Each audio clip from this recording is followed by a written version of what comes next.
Today's program is brought to you by OTCStockShark.com. For the latest and greatest OTC and Pink Sheets information, sign up for your account at OTCStockShark.com. Thank you for tuning in to TBC Today. I'm Brandon Vincent. And I'm Angelina Soriano.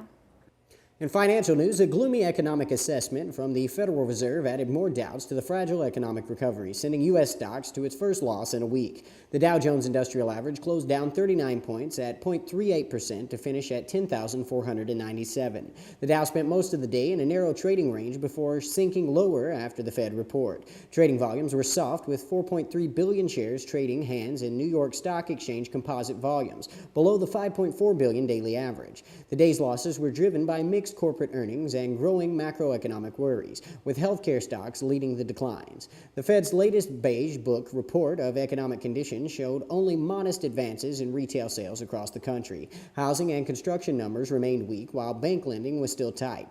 The weak snapshot came after a second consecutive monthly drop in demand for manufactured goods that were reported earlier in the day, casting more doubt on an economic outlook that Fed Chairman Ben Bernanke last week called unusually uncertain.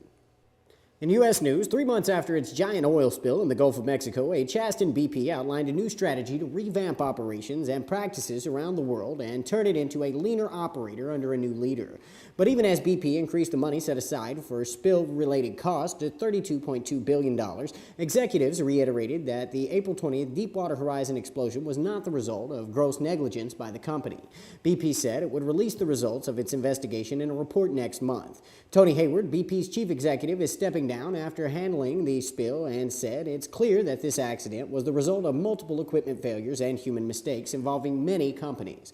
BP said it planned to sell $25 billion in exploration and production assets within the next 18 months, or as much as 13% of its production assets around the world. The planned sales represent a sharply higher target than BP's previous goal of selling $10 billion in assets to help pay for the spill. The new strategy will be led by an American executive, Robert Dudley, who worked for Amoco until BP bought it in 1998. BP said Mr. Dudley would take over as chief executive on October 1st after a 2-month transition period.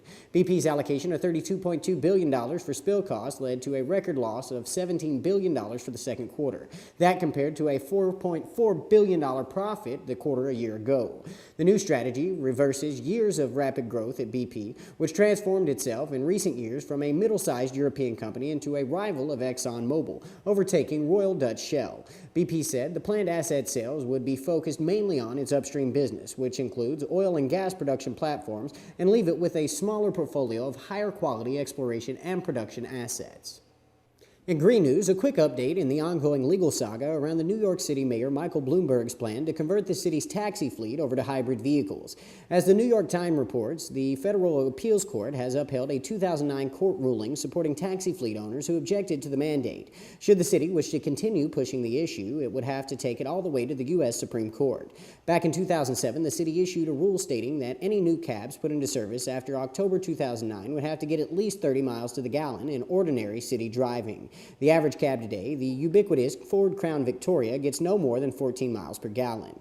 Taxi owners objected and a federal judge blocked the ruling. The city introduced a modified ruling in March of 2009, replacing the fuel efficiency requirements with incentives for greater efficiency vehicles, which was also objected to by taxi fleet owners. The court shut down the new rule on the grounds that the city's rules were preempted under both federal energy policies and the Conservation Act and the Federal Clean Air Act. The city appealed and lost.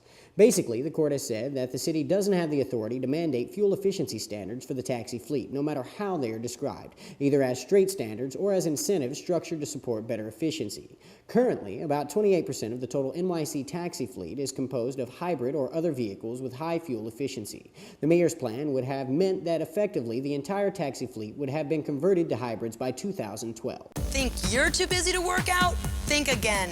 Now there's the Ab Circle Pro, the fastest, easiest way to lose those love handles and get the sexy sculpted body you've always wanted.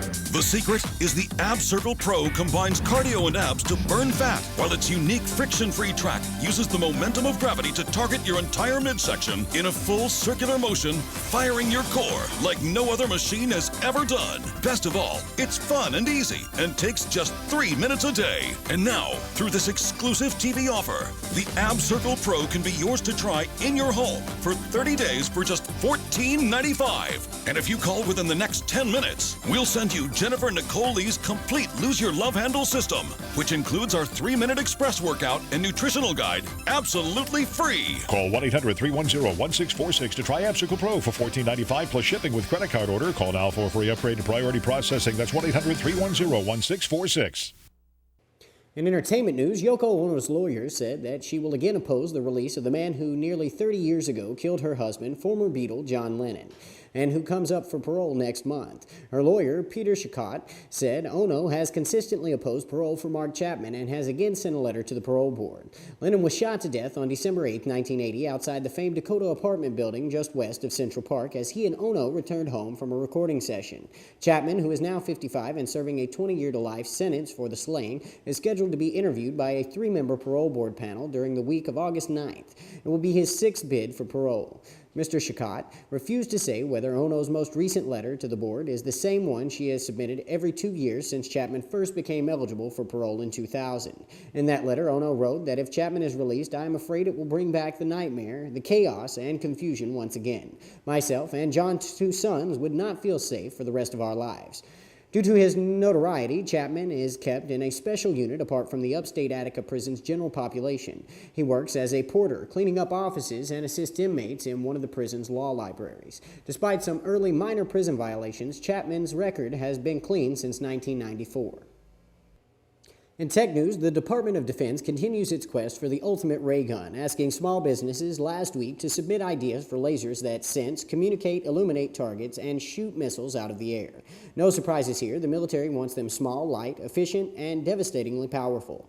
To date, real-life ray guns are still too big, bulky, and complicated for the battlefield, even when they're powerful enough to blow things up. Take the lethal yet unwieldy airborne laser, which shot down a ballistic missile in mid-air last February. The laser weapon took up every last corner of a tricked-out Boeing 747, but according to the Missile Defense Agency, the megawatt-class chemical laser is too large and expensive to field in large numbers on many operational airborne platforms. One way to lighten the payload is with a chemical laser that uses gas instead of liquid to store energy. The all-gas phase iodine laser could be as powerful as the airborne laser's chemical oxygen iodine laser, but lighter and easier to manage. Of course, solid-state or electric lasers are much more compact than liquid or gas lasers, and with an energy supply that is rechargeable and clean, but they're typically 100 to 1,000 times less powerful.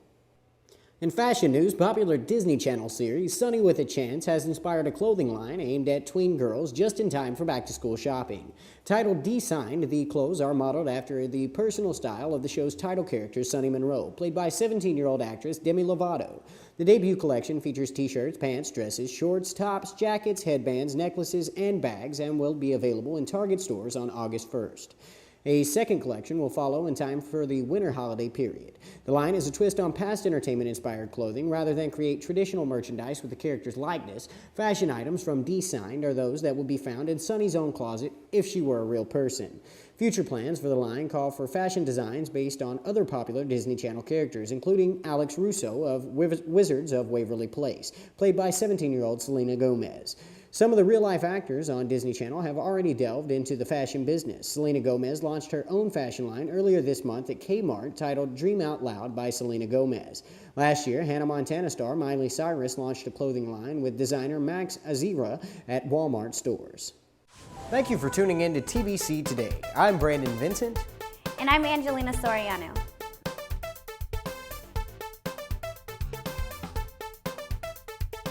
The makeup in today's program is provided by MAC Cosmetics.